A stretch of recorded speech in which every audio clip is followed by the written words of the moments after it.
یہ طے کر لیا تھا کہ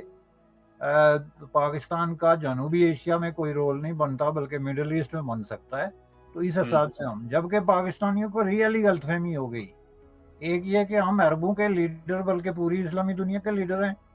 اور دوسرا یہ ہے کہ اسلام کے نام پہ ہم سیاست کر سکتے ہیں۔ جب عربوں کو اس بات کا احساس ہوا کہ یہ اسلام کے نام پہ ہم پہ سیاست کر رہے ہیں، میں آپ کو بتاؤں جب سے ان کا رویہ بدلا کشمیر پہ، ان کو اس بات کا احساس ہوا، انہوں نے چونکہ مذہب کو اگر کہیں یوز بھی کیا سیاست کے لیے تو وہ دوسرے طریقے سے کیا انہوں نے، جیسے سعودی عربیہ نے، لیکن یہ جس طریقے سے نعرے بازی کے ذریعے مذہب کو پاکستان میں استعمال کیا گیا، وہ اس کی کہیں کسی اسلامی دنیا میں جو ہے وہ اس کی مثال نہیں ملتی۔ تو آپ کہتے ہیں اس کا وے فارورڈ، تو اس کا وے فارورڈ یہ ہے جناب کہ پاکستان یہ تسلیم کرے کہ ہم جس خطے میں رہتے ہیں، پہلی بات یہ ہے کہ یہ OIC اور یہ جو اسلامی دنیا اور یہ اسلامی امہ، یہ سارے جو ہے وہ فراجولنٹ قسم کے نعرے ہیں، اور اگر یہ اصلی بھی ہیں تو اسلامی دنیا کی قیادت جو ہے وہ یا سعودی عرب کر سکتا ہے یا ترکی کر سکتا ہے، اور اگر وہ بھی نہیں کرے گا تو ایران کرے گا،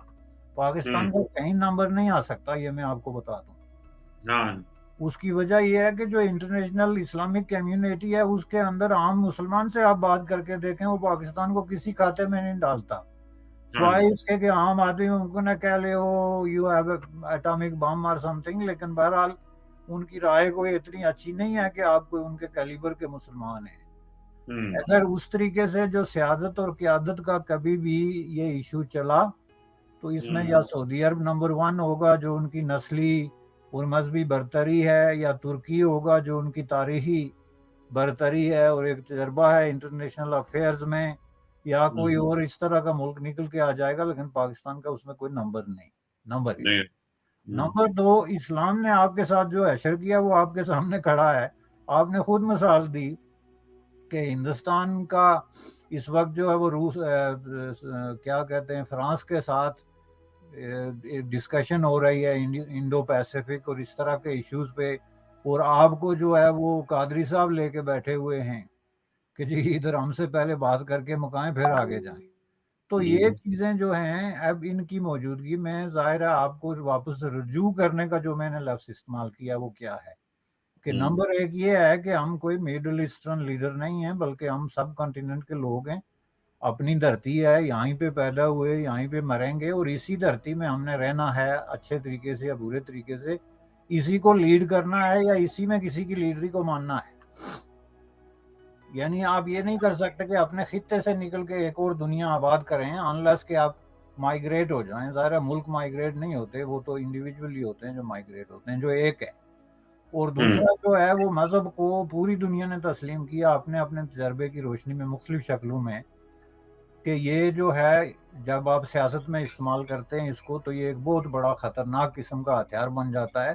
جو بالآخر جو ہے وہ عوامی مفادات کے خلاف ہوتا ہے۔ یہ تجربہ خواہ آپ سوویت یونین کا دیکھیں جو کمیونزم کے انڈر ہوا، یونائٹڈ اسٹیٹ آف امریکہ کا دیکھیں جو سیکولرزم کے نام پہ ہوا، یا ایون چین کا دیکھیں جو ایک پورا ایک سمجھ لیں کہ مخلوط قسم کا تجربہ ہے جس میں سب کچھ انہوں نے سمو لیا، لیکن ہر جگہ لوگ اسی نتیجے پہ پہنچے کہ بھائی اگر سوسائٹی کی ویلفیئر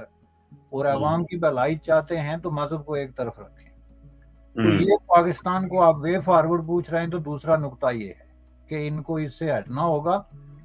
ملک کو آزاد کرانا ہوگا، یہ مذہبی جس کے شیکلز اور جو مذہبی قبضہ ہے اور جو مذہبی تسلط ہے بلکہ مذہب کے نام پہ تسلط ہے،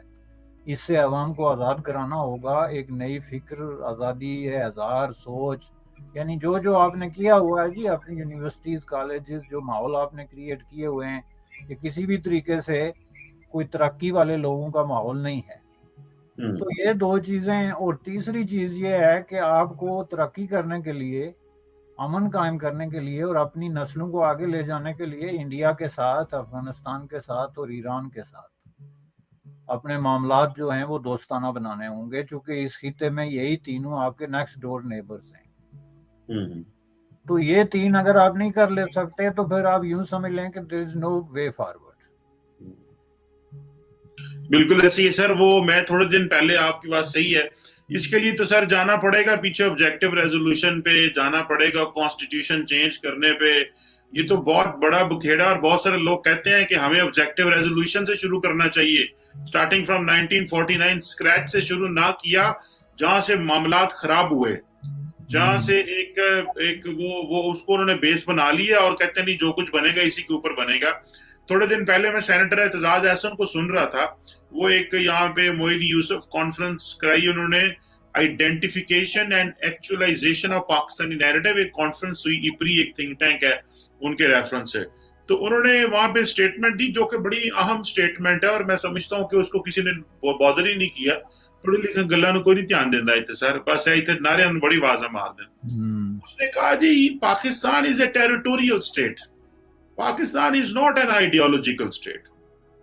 جس طرح آپ فرما رہے تھے نا سر پہلے، جو انہوں نے کیا نام ہے لیاقت علی خان نے کہ جی اسی تے اگے مسلمان آتے اسی جناب پھٹے چوک دیاں گے روس تے،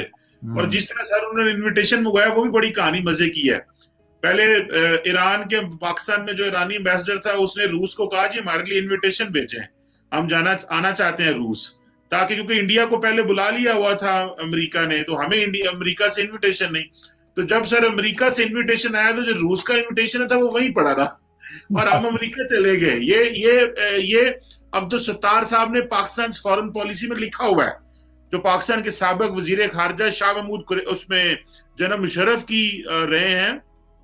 کیبنٹ میں، انہوں نے اپنی کتاب پاکستان فارن پالیسی میں لکھا، جو پاکستان میں بہت پڑھی جاتی ہے اور میں نے بھی بڑی پڑھائی ہے وہ۔ اور سر یہ تو آپ وہ مذہب والی بات ہے نا، اور میں ایک پوائنٹ میرے ذہن میں اور آ گیا، وہ سیٹو سینٹو والا، جب یہ South East Asian Treaty Organization بن رہی تھی تو ایسٹ پاکستان کا حصہ تھا، تو ہم چاہتے تھے ہم سیٹو کا ممبر بنے۔ امریکہ بڑا شیار تھا، وہ بلاکس بنا رہا تھا تاکہ ملکوں کو بلاکس میں کنورٹ کرو، تاکہ یہ کمیونزم کو فال نہ ہو اور ایک ایک ملک ساتھ رہے، اٹیچ رہے۔ تو ہم جو تھے وہ سیٹوں کا ممبر بنے گئے، یہ سارا بنگلہ دیش بھی ہے تاکہ ہمیں اور پیسے مل جائیں۔ دس از واٹ عبدالستار نے لکھا۔ یہ ہمارے لیڈران کو مانگنے کی عادت سر بڑی پرانی ہے، اور یہ بڑی اسکریچ زیرو سے، مطلب ہر لیڈر کو یہ ہے، تو یہ مذہب کا بڑا بے دریغ استعمال کرتے ہیں۔ سر آخری پوائنٹ اس پہ ذرا کائنڈلی، یہ جو اعتزاز احسن صاحب نے بات کی ہے اس پہ تھوڑا سا روشنی ڈال دیں۔ آخری سوال ہے میرا، پوائنٹ ہے سر کہ Pakistan is a territorial state, is not an ideological state. ہمارا جو مذہبی طبقہ ہے وہ تو کہتا ہی یہ تو ہے ہی، وہ اگر آپ پروفیسر خورشید صاحب جو جماعت اسلامی کے ہوا کرتے تھے امیر، وہ کہا کرتے تھے جی جڑا اپنا اسرائیل ہے نا انہوں پاکستان کی ڈیفنس پالیسی میں ڈالیں، اس کو بھی ڈیفنس پالیسی میں ڈالیں۔ اور میں نے پاکستان کی سڑکوں کے اوپر خود سر ان گنہگار آنکھوں نے پاکستان کی سڑکوں کے اوپر جو بورڈز نہیں ہوتے لکھے ہوتے کہ فلاں شہر کتنی دور ہے، یہ میں نے خود پڑھا ہے، یروشلم جو ہے وہ 4800 کلومیٹر کہ 5600 کلومیٹر۔ بھائی چاچا تہاڈا یروشلم نہ کی تلگ رستے دے وچ تہاڈے تسی اور سری نگر تو ہم نے ویسے ہی لکھا ہوتا ہے نا، چلو 300 کلومیٹر یا 200۔ تو sir Pakistan is an ideological state اور ٹیریٹوریل اسٹیٹ، ذرا یہ کنفیوژن ہے، ذرا اس پہ تھوڑا سا کمنٹ کر دیں۔ نہیں دیکھیں، یہ اعتزاز صاحب نے بڑی اچھی بات کی ہے، اور وہ بڑے عرصے سے اس پہ بات کر رہے ہیں۔ انہوں نے جو پہلی اپنی بک لکھی تھی نا انڈس ساگا، وہ بھی تقریباً اس میں بہت خاص بات کیا ہے، یعنی پاکستان میں جب کوئی بھی اپنے آپ کو انڈیا سے الگ تصور کرتا ہے نا، تو اس کے پیچھے وہ دھوم لگاتا ہے مذہب کی، کہ ہم الگ اس لیے ہیں کہ جناب ہمارا جو ہے وہ مذہب ہے، اور مذہب کی وجہ سے ہم جو ہے ہندوؤں کے ساتھ نہیں رہ سکتے۔ تو وہ جو بک انڈس آگا ہے اس میں بھی انہوں نے اس پوائنٹ کو ذرا ریشنلی ایکسپلین کرنے کی کوشش کی کہ ہمارا جو وجود ہے وہ صرف مذہب کی وجہ سے نہیں ہے، بلکہ یہ انڈس ویلی سیویلائزیشن ہے۔ اور جب آپ یہ مان جاتے ہیں کہ یہ انڈس ویلی سیویلائزیشن ہے، تو پھر آپ بر صغیر کے کسی بندے کو بھی یا کسی بھی گروہ کو انڈس ویلی سیویلائزیشن سے باہر نہیں رکھ سکتے، جس کا مطلب یہ ہے کہ پھر بر صغیر کی جو مختلف تہذیبیں ہیں، خواہ وہ گنگا جمنا ہو یا وادی سندھ کی تہذیب ہے، یہ ساری تہذیبیں آپس میں جڑی ہوئی ہیں، اور کہیں نہ کہیں گنجائش موجود ہے کہ ہم ایک قسم کے لوگ ہیں، یا ہم ایک طرح سے مل بیٹھ کے ایک ریاست کے اندر یا مختلف ریاستوں کے اندر رہ سکتے ہیں، ایک پاسبلٹی ڈیولپ ہوتی ہے۔ لیکن جب آپ یہ کہیں کہ یہ آئیڈیالوجیکل اسٹیٹ ہے، جس کا مطلب یہ ہے کہ پھر تو یہ ایک بیس کیمپ ہے جو آپ نے بنایا ہوا ہے باقی نان مسلم دنیا پہ اٹیک کرنے کے لیے، خواہ وہ اس میں اسرائیل ہو، انڈیا ہو، امریکہ ہو، کوئی بھی ملک جو ہے جو مسلمان نہیں ہے، یعنی جس کو آپ اسلامی زبان میں کافر کہتے ہیں یا منکرین یا کافرین یا جو لفظ بھی آپ استعمال کرتے جائیں، تو وہ تو اس کے خلاف مسلسل جہاد کے عمل کا نام ہے وہ ریاست جو اسلامک آئیڈیالوجی پہ بیس کرتی ہے۔ تو میرے نزدیک یہ ہے کہ یہ بات بڑی زبردست ہے کہ اس کو اب ایک ریاست ہے تو ٹیریٹوریل ریاست بنا کے تو آپ اپنی کلچرل بنیادیں ڈھونڈیں، اس کے کہ آپ مزید اسی سفر پہ، جیسا کہ میں نے پہلے کہا کہ آپ نکل گئے تھے 1947 سے کہ نہیں جی اس خطے سے ہمارا تو لینا دینا ہی کچھ نہیں ہے، تو ہم تو لیڈری بھی ادھر کریں گے، تنظیمیں بھی ادھر بنائیں گے۔ تو یہ میں نے کہا کہ یہ فلاپ کیوں ہوا؟ اس لیے کہ اس کے پیچھے سے امریکہ ہٹ گیا، سارا جو آج پاج تھا یہ امریکہ نے کھڑا کیا تھا، وہ ہٹ گیا تو آپ بھی فلاپ ہو کے بیٹھ گئے۔ تو اب کم از کم آپ دوبارہ پھر جو ہے نا وہ سراب کے پیچھے بھاگنے کے بجائے حقیقت کے پیچھے بھاگیں کہ ہم کہاں کھڑے ہیں، ہمارے ارد گرد کیا ہے، اور ہم کیسے جو ہے اس میں اپنے آپ کو ایڈجسٹ کر سکتے ہیں۔ سمپل سا مسئلہ ہے، اور یہ کوئی بہت بڑا، آپ نے یہ کہا نا کہ یہ